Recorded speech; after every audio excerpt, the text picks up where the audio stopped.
इसने कहा नहीं जी मैंने तो पहाड़ों पे जाना है, मैं गलत जगह पैदा हो गया हूँ। साद मुनव्वर मेरा नाम है और मैं दुनिया को बताऊँगा, और मैंने एक दिन 7 जो बर्रे आज़म हैं उनकी टॉप की जो चोटियाँ हैं उनको सर करना है।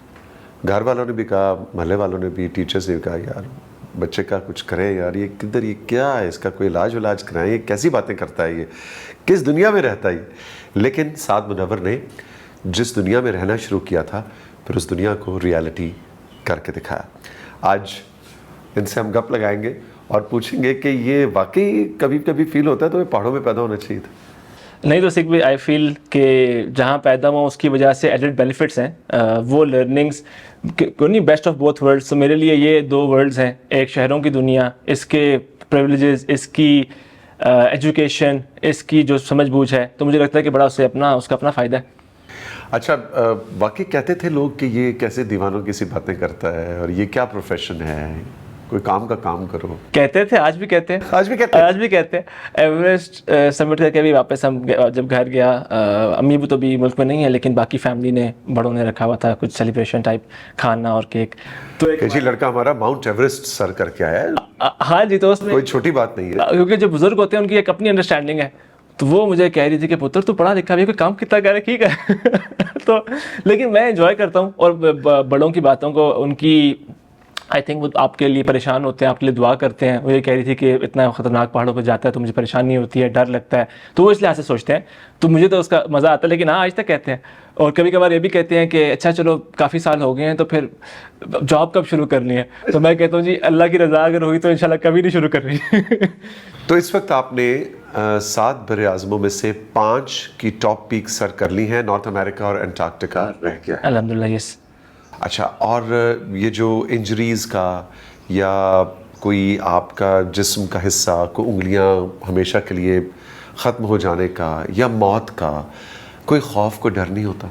होता है तो ठीक भाई, होता है, लेकिन खौफ तो वही वाली बात है, हर जगह है। सो आप कोशिश ये करते हैं कि रिस्क को कैलकुलेट करें, और मेरा तो कोशिश ये होती है कभी भी वो रिस्क ऐसा ना लिया जाए। अगर खुदा ना खास्ता अभी मैं कल रशिया से आया हूँ और वहाँ पे हमने समिट नहीं किया, हमारी पूरी टीम में से किसी ने भी समिट नहीं किया, जस्ट बिकॉज वहाँ पे मौसम ख़राब था, विंड ज़्यादा थी। तो मैंने अपनी पूरी टीम को एज एन एक्सपीडिशन लीडर ये रिस्पॉन्सिबिलिटी लेते हुए कि ये मेरा डिसीजन है, मैंने सबको वापस बुला लिया और सबको बगैर समिट के लेकर आ गया वापस। जो कि एक नॉन माउंटेनियर ये समझेगा कि नाकामी है, लेकिन एज ए माउंटेनियर और जो भी सीनियर माउंटेनियर से आप डिस्कस करेंगे, पहाड़ पे जाना और ज़िंदा वापस आना ये कामयाबी है नंबर 1। उसके बाद समिट बोनस है, तो आप कैलकुलेट करते हैं और उसके बाद आप देखते हैं कि हाँ अगर तो मैं जाके वापस आ सकता हूँ। इसलिए हमेशा कहते हैं कि summit is half way, summit is not the complete. तो आपने 50% अगर आप समिट पे पहुँचे हैं, पूरा ये आपने कैलकुलेट करना है कि मैंने वापस पहुँचना है नीचे, तो मेरी पहाड़ से मैं जब उतर गया हूँ अब मेरी समिट कंप्लीट हुई है। As long as you are on the mountain you belong to the mountain. Once you have come down तो फिर आप सेलिब्रेट करें, खुशियां मनाएं, जो करें। अगर आप समिट पे खुशियां मना रहे हैं तो ऐन मुमकिन है कि बेस कैंप तक आप पहुंचे ही ना वापसी पे। जी। और ऐसे वाकयात हुए होंगे? जी, मोस्टली जो वाकयात होते हैं वो वापसी पे ही होते हैं।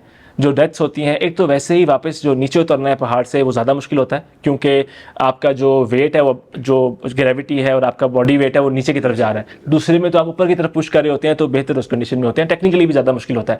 फिर ये होता है कि आप थके हुए भी ज़्यादा होते हैं, क्योंकि लेट से आपने रात को समिट पुश का आगाज़ किया रात 12 बजे 11 बजे, आप सुबह 6 बजे 7 बजे 8 डिपेंडिंग अपॉन जो स्पीड आपने समिट की, अब आप ऑलरेडी 12-14 घंटों से निकले हुए हैं। अब नेक्स्ट 6 घंटे 8 घंटे 4 घंटे जो आपको वापसी में लगने हैं, उसमें आपकी एनर्जी बिल्कुल मिनिमम है। इसलिए कुछ माउंटेन गाइड्स एक कट ऑफ टाइम रखते हैं कि लेट से 9 बजे तक आपने सबमिट कर ली तो कर ली, वरना अगर आप 100 मीटर नीचे भी हैं तो आपने वापस मुड़ना है। बिकॉज उन्होंने ये कैलकुलेट किया होता है अपने एक्सपीरियंस से कि उसके बाद एनर्जी डिप्लीट हो जाएगी। अगर इसने वो एनर्जी लगा दी ऊपर जाने में, तो जो वापस जाने के लिए एनर्जी रिक्वायर्ड है वो नहीं होगी, तो ये बंदा शायद वापस ना पहुंच सके। एक वक्त था कि ये सोचा जाता था कि जो समिट करते हैं, जो माउंटेनियर्स होते हैं, ये पहाड़ों ही के बच्चे होते हैं, वो वहीं पैदा हो। लेकिन अब हम देखते हैं कि इवन सिंध से, कराची से, पंजाब से बहुत से माउंटेनियर्स प्रोफेशनली सामने आ रहे हैं। इसकी क्या वजह है? क्या अवेयरनेस है, या अब ये काम करना इतना आसान हो गया है कि मैदानी इलाके का जिस्म जो है वो भी पहाड़ी इलाके के अंदर सर्वाइव कर सकता है? तो सही भाई परसेंटेज वाइज देखेंगे तो वो हमेशा ही माउंटेन की जो लोग हैं जो उसकी वजह ये है कि उनके जीन्स में होता है, वो उस एलिवेशन में पैदा होते हैं कि जो एक्लिमेटाइजेशन जिसको हम कहते हैं कि कम ऑक्सीजन पर भी बॉडी का सर्वाइव करना, उनकी वो बहुत क्विक होती है। इवन फॉरेन माउंटेनर्स, दुनिया के बड़े माउंटेनर्स ने भी लिखा है अपनी किताबों में कि जो लोकल्स होते हैं किसी भी इलाके के, जो हाई एल्टीट्यूड पर रहने वाले लोकल्स होते हैं, उनकी बॉडी बहुत जल्दी एक्लिमेटाइज करती है हाई एल्टीट्यूड के साथ। तो आई थिंक अगर हम परसेंटेज देखेंगे तो वो हमेशा ज़्यादा रहेगी उन लोगों की जो हाई एल्टीट्यूड से आते हैं। लेकिन येस, रिसेंट ईयर्स में अवेयरनेस बढ़ी, जब सोशल मीडिया आया या वो चीज़ें आई, मैंने तो टू बी ऑनेस्ट पहले शुरू किया उससे, किताबें पढ़ के उससे शुरू हुआ, ट्रैवलिंग का शौक शुरू हुआ, और उसके बाद ट्रैवलिंग के शौक से स्पोर्ट्स का शौक था, तो दोनों मिल के वो माउंटेनियरिंग की तरफ पहुंच गए। लेकिन yes, social media and awareness बहुत बढ़ गई है। पहले जो चीज़ सफ़र से पहले आपको 10 किताबों में ढूंढनी पड़ती थी, इससे ढूंढा इससे ढूंढा, अब वो आप गूगल पे लिखे तो 10 मिनट में आपको मिल जाती है। और फिर उससे जब लोगों को देखते हैं तो लोगों में शौक भी पैदा होता है। उसके खैर फ़ायदे भी हैं, नुकसानात भी हैं, क्योंकि बड़ा डिफिकल्ट स्पोर्ट है। तो कई दफ़ा जो समिट पिक्चर लग रही होती है कि यार बड़ी खूबसूरत पिक्चर है, पीछे जगह भी अच्छी आ रही है, बंदा भी अच्छा लग रहा है, उसके टेस्ट में लोग आ जाते हैं, लेकिन जो उसकी तकलीफ़ात हैं वो उन्हें पता नहीं होती। वो जब वो उसमें आते हैं, वो उनसे गुजरते हैं तो उन्हें होता है कि यार ये तो हम इतना सौखा। हाँ, ये तो देखने में प्यारा लग रहा था। ये आपने पाकिस्तान की कौन कौन सी पिक्स सर? पाकिस्तान में मैं गाइडिंग करता हूँ ज़्यादा, तो 5000 और 6000 मीटर की पीक ज़्यादा करता हूँ। शमशाल में एक पीक है मिंगलिक सर, वो मैंने 3 दफ़ा की। एक और पीक है कुल सर, वो 3 दफ़ा की। तो इस तरह की पीक्स मैं ज़्यादा सर करता हूँ। एक रश पीक है, एक इम्तियाज़ पीक है, ये पीक्स सर की मैंने। सबसे ज़्यादा डर कहाँ लगा पूरी दुनिया में? एवरेस्ट नॉर्थ फेस में, बिकॉज मुझे डेथ जोन में 3 रातें गुजारनी पड़ी। तो वो जो एडिशनल टाइम था बहुत कम ऑक्सीजन के साथ, उसमें लगा कि यार ये ऑक्सीजन कम है। लेकिन क्योंकि हम 8300 पे पहुंच चुके थे और एक बड़ी हिस्टोरिक समिट का चांस था, तो इसके बावजूद वो जो मैं बात करता हूँ ना कि रिस्क कैलकुलेट करते हैं, तो वन ऑफ दोज टाइम्स जब मैंने कहा कि चलो थोड़ा सा रिस्क ले लेते हैं, वो ये था क्योंकि जब हम 8300 पे पहुँचे तो बताया गया बेस कैंप से कि मौसम अगले 3 दिन ठीक नहीं है। 3 दिन ठीक नहीं है, तो आप उतर जाएँ, नीचे आ जाएँ दोबारा। तो उसका मतलब ये था 99% के जब नीचे उतरेंगे तो दोबारा ऊपर नहीं जा पाएंगे, क्योंकि बड़ी मुश्किल से हम 8300 पे पहुंचे थे, डेथ जोन में थे। तो डेथ जोन क्या होता है? कोई डेथ जोन ये होता है कि 7500 मीटर से ऊपर की जो जगह है ना एल्टीट्यूड वाइज किसी भी पहाड़ पे, वो हमारे इंसान के एग्जिस्ट करने के लिए नहीं बनी। ऑक्सीजन इतना नहीं है, प्रेशर, हर चीज़ मिला के ऐसा माहौल है कि अगर आप कुछ भी नहीं कर रहे और आप वहाँ टाइम गुजारेंगे तो आप मर जाएंगे बगैर किसी हादसे के भी। Okay. Because it is not for a human being to live, वो हमारे लिए बनाई नहीं गई। तो आपने वहाँ क्विकली जाके अपना काम करके निकलना होता है वहाँ से। तो अब आप कैलकुलेट करते हैं कि अच्छा मैं इस रात रुकूंगा, सबमिट करके यहाँ से उतर जाऊँगा। अब जब मैं पहुँचा, हमारी टीम पहुँची 8300 पे और हम निकलने वाले थे कोई 1 घंटे के अंदर सबमिट के लिए, तो हमें न्यूज़ ये मिलती है रिपोर्ट, और ये ना रिसेंट ईयर्स में ज़्यादा हो गया क्लाइमेट चेंज एंड एवरीथिंग, कि जो वेदर फोरकास्ट है वो सही साबित नहीं होती। तो वेदर फोरकास्ट के लिहाज से that should have been the night for the summit, but उस टाइम जो हमें न्यूज़ मिली वो ये थी कि मौसम ख़राब है, बहुत हाई विंड्स होने वाली हैं, तो आप पहाड़ से उतरें। अब मुझे ये था कि यार 40 दिन लगा के हम यहाँ तक पहुँचे हैं, लाइफ का एक once in a lifetime opportunity है, तो अगर कोई भी चांस है और नॉर्थ साइड है तो ये तो बड़ी रेयर अपॉर्चुनिटी। तो मैंने एक्सपीडिशन से डिस्कस ये किया कि यार ये मुमकिन है कि हम रुक जाएं, हम नीचे ना उतरें और हम यहाँ देखें, शायद वेदर ऐसा इतना मुश्किल ना हो। और वही देखा उस रात, जो मुझे आवाज़ आती थी, बिकॉज टेंट फड़फड़ाता है विंड से, कि उतनी विंड नहीं है कि सर्वाइव ना किया जा सके। तो नेक्स्ट मॉर्निंग पे मैंने उनसे डिस्कस किया, तो उन्होंने कहा जी आज रात आप लोग अटैम्प्ट करें, अगर ज़्यादा विंड हो तो रिटर्न कर जाएं। कितने लोग थे आप? हम 13 लोग थे टोटल। अच्छा। उनमें से 3 तो सेपरेट हो गए, 10 लोग रह गए जिन्होंने हमें साथ अटैम्प्ट करना था। तो फिर नेक्स्ट डे हमने अटैम्प्ट किया, विंड थी लेकिन ऐसी नहीं थी जैसे रिपोर्ट में थी, तो उसकी वजह से तो डर लगा उसमें कि यार हमारे पास ऑक्सीजन तो कम है। हमने रातों को 0.5 पे इस्तेमाल किया, दिन में भी उसको बड़ा कम, क्योंकि हम जो कैलकुलेट करके गए थे जो घंटे, बिकॉज आपने कैरी करके लेके जाना है, तो उस हिसाब से वो चेंज हो गया जब 24 घंटे ऐड हुए उसके अंदर। तो ये उतने में ही पर अगले 2 दिन एक्स्ट्रा गुजारने थे। जी, वो उसी ऑक्सीजन में गुजारने थे। ऑक्सीजन तो नहीं आ सकता वहाँ पे, जो उठा के लाए वही है।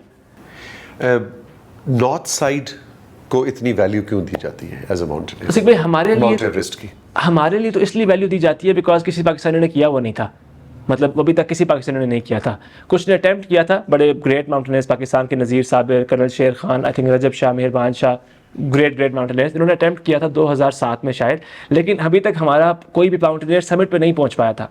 तो हमारे लिए यूनिक वैल्यू ये थी कि कोई एक पाकिस्तानी समिट करे तो हम कहें कि शायद, जैसे अन्नपूर्णा हम लेकर गए थे एक्सपीडिशन, इस तरह की चीज़। वैसे ये है कि कम लोग जाते हैं क्योंकि इंफ्रास्ट्रक्चर वैसा नहीं है, फिर चाइना उसे ओपन भी नहीं करता, बहुत साल बंद कर देता है। कि जी बाहर वालों के लिए वीज़ा नहीं मिलेगा या परमिट नहीं मिलेगा पहाड़ का, तो चाइनीज़ अक्सर जाते रहते हैं लेकिन वो फॉरनर्स को अलाउ नहीं करते। साउथ साइड पे नेपाल में ये है कि इंफ्रास्ट्रक्चर बहुत स्ट्रॉन्ग है, हेलीकॉप्टर है, इस साल तो ड्रोन उन्होंने इस्तेमाल किए सामान पहुँचाने के लिए, फिर खुदा ना खास्ता कोई हादसा हो जाए तो हेलीकॉप्टर्स मौजूद हैं। आपने रेस्ट करना है, अगर आपने एक्लेमेटाइज कर लिया और आप रेस्ट करना चाहते हैं, आप 5-7 दिन के लिए काठमांडू जा सकते हैं बीच में, बिकॉज हेलीकॉप्टर चीप, आपको $500 का मिल जाएगा और वहाँ से आगे लुकला से फ्लाइट लें, आपको सीट मिल जाएगी।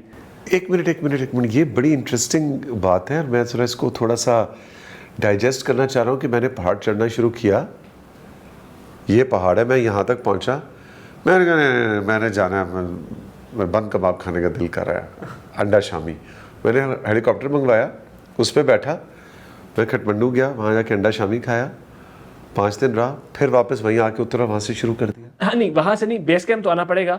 बेस कैंप, हाँ जी, लेकिन बेस कैंप से यस, ये नहीं है कि ये रेयर बात है, ये कॉमन बात है इस टाइम। आपने बिकॉज एक्लेमेटाइज तो करना है, आप बेईमानी नहीं है। नहीं तो सीख भाई, base camp to summit and summit to base camp जो है, ये आपने पहाड़ सर करना होता है। उसके बेस कैंप आप कैसे पहुंचते हैं, आप चल के पहुंचते हैं, आप गाड़ी पे पहुंचते हैं, आप जहाज पे पहुंचते हैं। अच्छा, कैलकुलेट वहां से होता है। अगर कोई बंदा समिट करके या उड़ जाता है हाफ वे या कहीं से, या जाते हुए कैंप 2 या कैंप 3 हेलीकॉप्टर पे जाता है, तो वो समिट नहीं मानी जाती। Okay, base camp to summit and summit to base camp, ये आपने इमरजेंसी केस में हो जाए तो एक और बात है, लेकिन base camp to summit, summit to base camp आपने चल के आना है। ये जो मैं बता रहा हूँ, ये क्या करते हैं कि बेस कैंप टू कैंप 2 या कैंप 3 चले गए, बॉडी ने एक्लेमेटाइज कर लिया, अब आके बेस कैंप रेस्ट करना होता है। जब वो बेस कैंप आते हैं, बेस कैंप में भी रेस्ट कोई खास रेस्ट नहीं होता, बिकॉज ऑक्सीजन कम ही होती है और जो रहने की सूरत होती है वो भी इतनी अच्छी नहीं होती। तो उसमें क्योंकि नेपाल में आप अगर 4 लोग हैं, आप $500 में लाएं तो आप जो है लुकला पहुंच जाएंगे और वहाँ से फ्लाइट मिल जाएगी, तो इट्स वेरी चीप।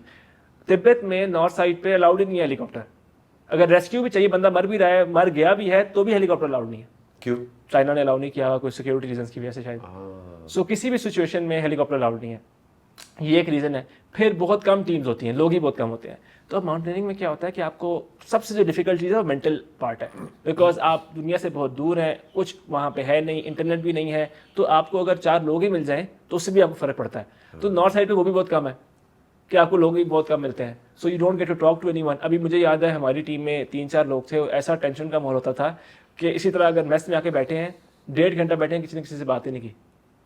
किसी ने अगर एक ने बात की भी है तो वो कह रहा है कि यार मैं तो बहुत टेंशन फील कर रहा हूँ। अच्छा, आप कह रहे हो यार इससे बात करके तो मैं भी टेंशन नहीं फील करूँगा, यहाँ से उठो और अपने टेंट में जाके ना मूवीज देखते रहो या गाने सुनते रहो, because somehow you have to keep yourself in a state के हो जाएगा। अदरवाइज आप उठते हैं, आप पहाड़ को देखते हैं और आपके दिमाग में आता है कि यार समिट नहीं होगी, स्पॉन्सर भी आधे हुए थे, आधे नहीं हुए थे, क्या जवाब देंगे, अगर ना हुई तो इतना ज़्यादा हमने इस पे लगा दिया, अब क्या हो।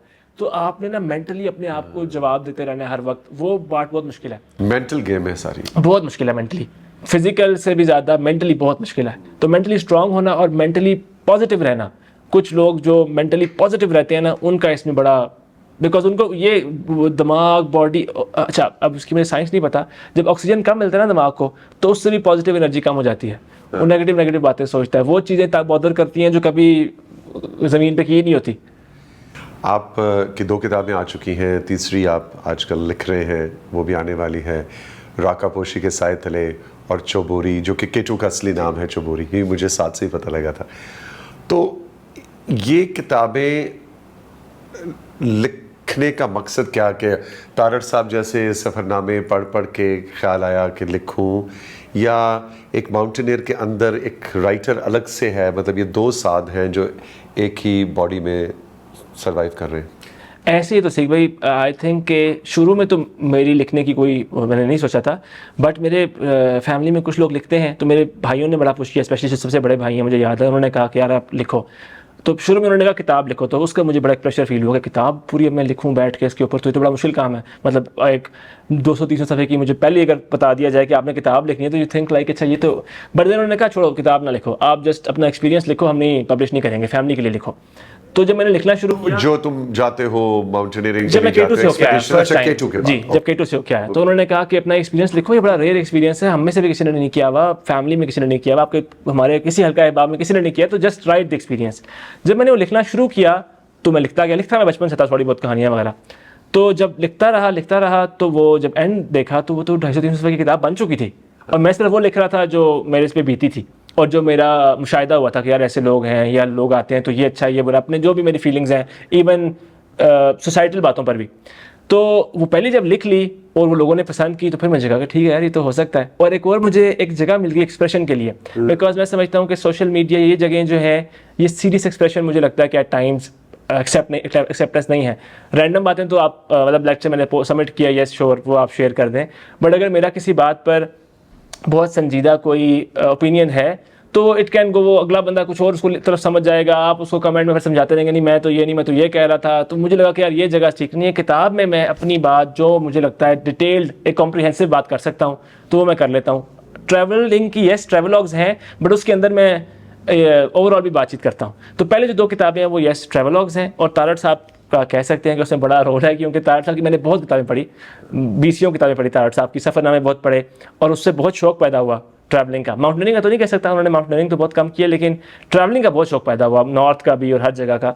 सो जो तीसरी किताब है ये अब जो है ये मेरे जो लेसन्स हैं आई थिंक माउंटेनियरिंग के भी, ट्रैवलिंग के भी, दूसरे कल्चर्स के भी, और कुछ शख्सियत कुछ ऐसे लोग भी थे, नानी मेरी थी, उनके ऊपर मैंने एक चैप्टर लिखा है, इस तरह करके बहुत इंटरेस्टिंग। ओके, अच्छा, वो सिर्फ माउंटेनियरिंग और एक्सपेडिशंस पे नहीं है जो तीसरी किताब है। यस, तीसरी आ रही है।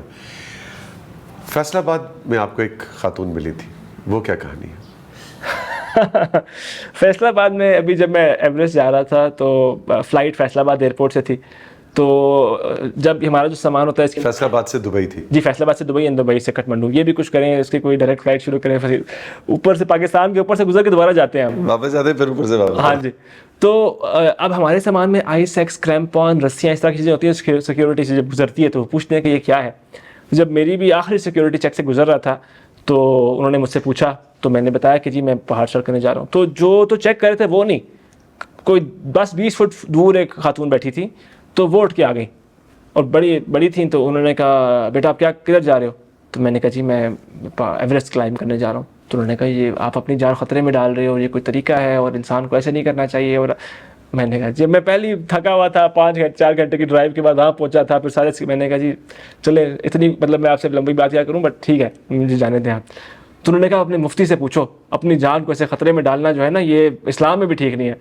मैंने कहा यार मुझे जाने दें आप, छोड़ें। इंटरेस्टिंग कि माउंट एवरेस्ट सर करना एक, how demotivating by the way, कि आप सब पाकिस्तान को छोड़ रहे हैं और आप पाकिस्तान का झंडा माउंट एवरेस्ट पे लहराने जा रहे हैं, और आखिरी जुमला जो आपको सुनने को मिलता है वो ये है कि कोई काम का काम करो और ये इस्लाम में गैर इस्लामी बात है, गैर इस्लामी काम करने तुम जा रहे हो। कितना डीमोटिवेटिंग होता है ये? नहीं है डीमोटिवेटिंग मेरे लिए तो सिख भाई, टू बी ऑनेस्ट बात ही डीमोटिवेटिंग है और मेरे ख्याल में नहीं करनी चाहिए। But I think you learn very early कि किन की राय इंपॉर्टेंट है और किन की राय अनइम्पॉर्टेंट है।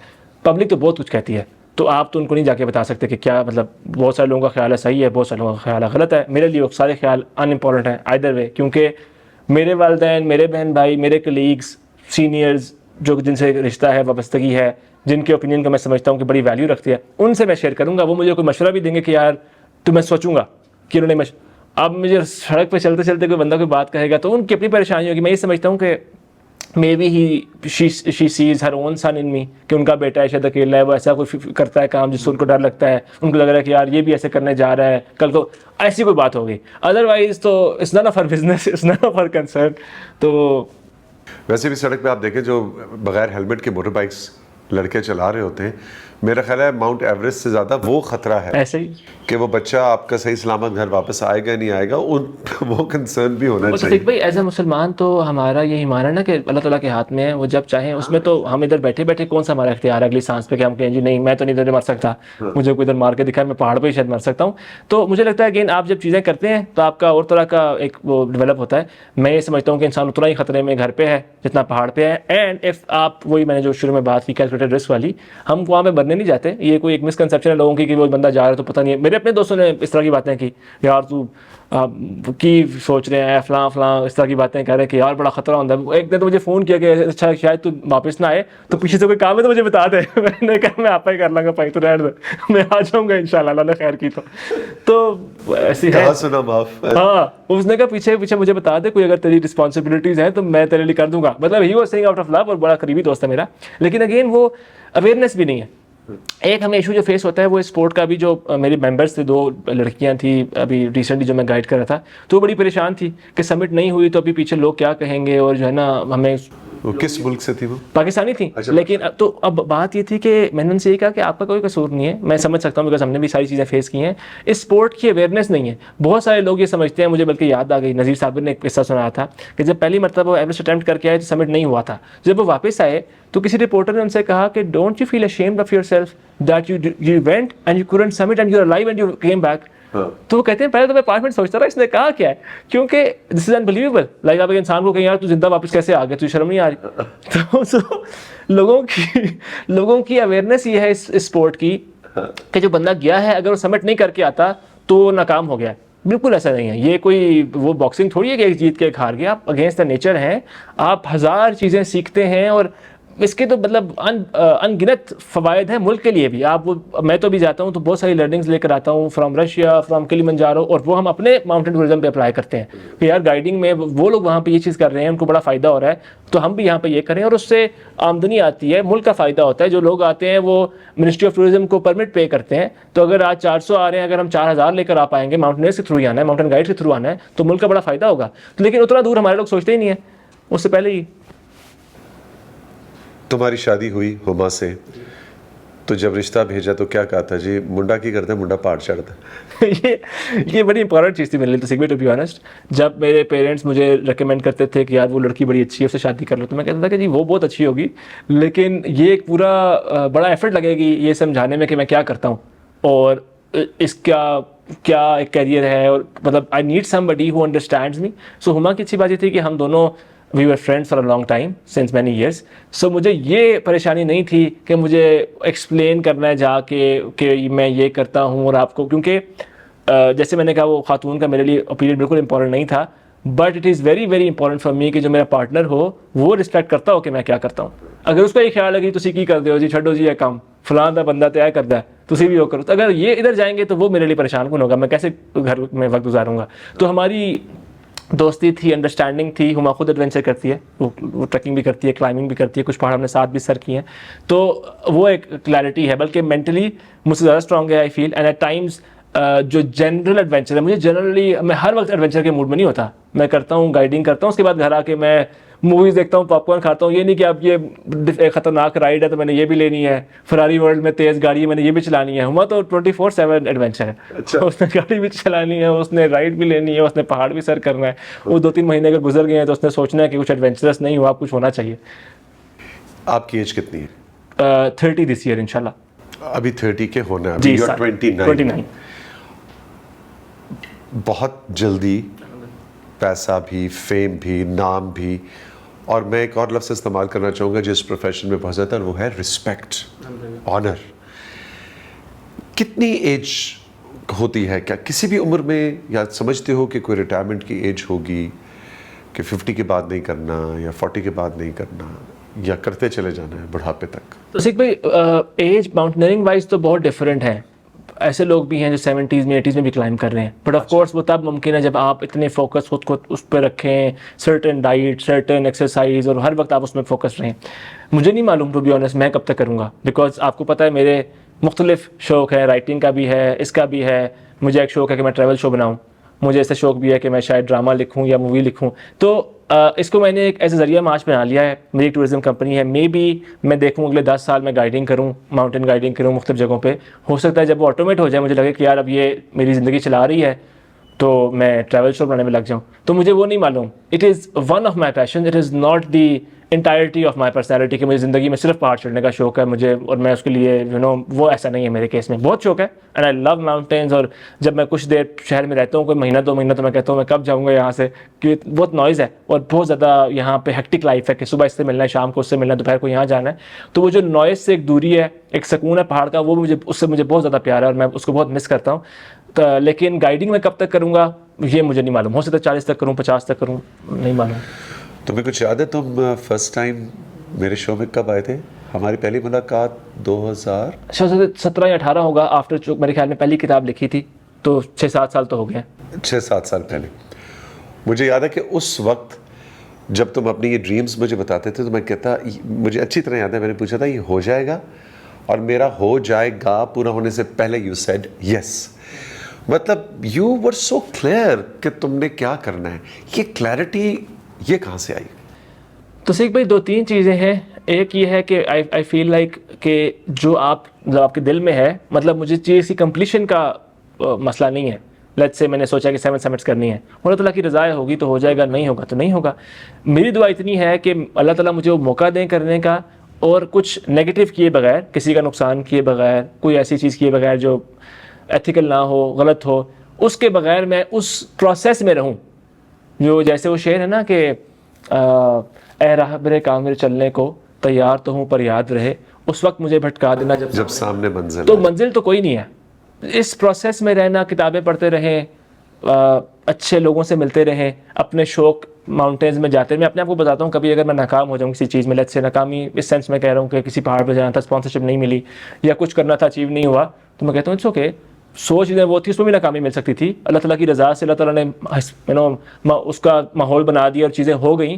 तो हम तो घर से बस इसी सुकून के लिए मैं तो करता हूँ। मुझे तो सिर्फ ये है कि किसी नेगेटिव चीज़ में ना पढ़ूँ, कोई ऐसा काम ना हो जो गलत है, और बस इस प्रोसेस में रहूँ। और बाकी अल्लाह ताला पे तवक्कल है। वो अक्सर कॉन्फिडेंट, अपने ऊपर कॉन्फिडेंट नहीं है, कॉन्फिडेंस अल्लाह ताला की ज़ात पे है कि उनके लिए तो कुछ मुश्किल नहीं है, वो एवरेस्ट समिट करना हो या कोई भी काम हो।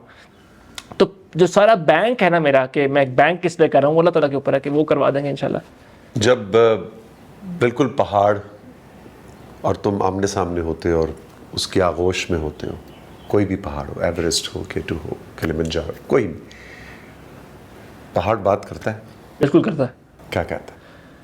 बहुत कुछ है सीख भाई। One of the biggest lessons is that you respect mountain, and from that I have learned everything that you do in life. अगर आप पहाड़ को रिस्पेक्ट देते हैं, मेरा ये बड़ा जो एक लेसन है वो ये है, और बड़ों से भी यही सीखा जो माउंटेनियर सीनियर से, कि अगर आप पहाड़ को रिस्पेक्ट देते हैं तो वो आपकी कदर करता है, आपको रिटर्न में बड़ा कुछ देता है। मैं आपने जो भी चीज़ों का जिक्र किया अच्छी मेरे लिए, कैसे मुझे मिली है, वो सब की सब मैं समझता हूँ बड़ों की और पहाड़ की रिस्पेक्ट का रिटर्न है। कि आप उनको रिस्पेक्ट देते हैं तो इन रिटर्न, मैंने जब अभी जिक्र हमारी शादी के बाद वहाँ से भी ये कहा कि हमने जो बड़े होते हैं हमारे आसपास, हमारे वालिदैन, असातिज़ा, किसी भी तरह, they are like big sources of guidance and all good things in life. You just love them and respect them, and in return फिर माला माल है आपको हर चीज़ मिल जाती है। तो पहाड़ भी ऐसा ही है। मैंने ये देखा है, आप उसकी रिस्पेक्ट करें, उसको सुने। कई दफ़ा आपसे कहता है कि नहीं भाई ऊपर नहीं आना, आप कहें ठीक है जी, कोई टेंशन ही नहीं है, बिल्कुल कोई लड़ाई नहीं है। ऐसा नहीं है कि मैं बड़ा ताकतवर हूँ, मैं तो फलां माउंटेनियर हूँ, मैं तो आपको समिट करके यहाँ से जाऊँगा। ऐसा करने की कोशिश करेंगे तो मशहूर कोटेशन है राइनहोल्ड मेसनर की, जो इस जनरेशन का सबसे बड़ा माउंटेनियर रहा, कि a brave mountaineer is a dead mountaineer, as simple as that. ओए ओए, तो अगर आप पहाड़ पे जाके ये कहेंगे कि मैं बड़ा स्ट्रांग हूँ, तो फिर तो आपको कहेगा कि चलो ठीक है। वो तो आप उसकी लाइक एक झलक के मारने, उसने एक उसने आपके लिए किया तो ख़त्म आपकी कहानी। सो लेकिन अगर आप रिस्पेक्ट करेंगे, फिर आप गाइडिंग भी करें, आपको रिस्क भी मिलता है, आपको शोहरत भी मिलती है, आपको सक्सेस भी मिलती है, आपके रिश्ते भी बनते हैं, आपकी दोस्तियाँ भी होती हैं। ना सिर्फ ये सारी शोहरत और कामयाबियाँ, आपकी जो दोस्तियाँ होती हैं। अभी रशिया में मेरे लिए एक सेकंड होम है, वहाँ पे फैमिलीज़ हैं, वो उनके हम घर भी जाते हैं। मैं भी मॉस्को में होटल में नहीं रहा, दोस्त के घर पे रहा। तो मेरे लिए तो ये लाइफ का बहुत बड़ा एक ट्रेजर है कि एक ऐसे मुल्क में, इतने दूर मुल्क में ऐसे लोग हैं जिनसे मैं प्यार करता हूँ और वो मुझसे प्यार करते हैं। पाकिस्तान के दूर दराज देहातों में, शिमशाल में, खुशे में ऐसे लोग हैं कि मैं भी उनके घर रह सकता हूँ, वो मेरे घर रह सकते हैं। हमारा ऐसा ट्रस्ट है एक दूसरे के ऊपर। तो मेरे लिए ये बहुत बड़ी वेल्थ है। प्लॉट नहीं होंगे, लेकिन ये मैं समझता हूँ कि मैं यहाँ ज़िंदगी में ये कमाना चाहता हूँ कि यार ऐसे मेरे रिश्ते हों। तो माउंटेन ने तो ये इस तरह की बहुत सारी बातें माउंटेन करता है, लेकिन टाइम लगता है सुनने में। लेकिन वो बात तुमने बड़ी अच्छी बात की कि माउंटेन कहता भी है कि नहीं, जी बताओ, और उस पर उसको मानना पड़ता है। जी। वरना बहुत सारे लोगों की डेड बॉडीज़ पहाड़ पे हैं, जिनको आप जाते हुए देखते हैं और वापस आते हुए देखते हैं। तो देखते हैं? जी। क्या मतलब देखते हैं? There are dead bodies on the mountain, many Mount Everest पे तो बहुत सारी डेड बॉडीज़ हैं। तुमने देखी? जी बिल्कुल देखी। वो फ्रीज हुई नहीं? जी। तो उनको लेके क्यों नहीं लाया? बहुत मुश्किल होता है लेके आना।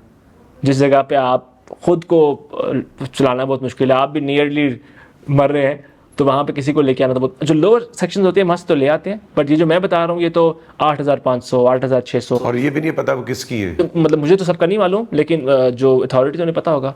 कुछ मशहूर भी होती हैं, कुछ तो बड़ी मशहूर लोगों को पता होता है कि ये, क्योंकि उधर से रफो डायरेक्शनल वो बन गए होते हैं कि उस बॉडी से मैं इतने जगह पे हूँ। तो इंसान की तो ये वैल्यू है ना, तो वो माइलस्टोन बन गए। हाँ, कि यार मैं उस जगह से 100 मीटर जो है ना ईस्ट में हूँ।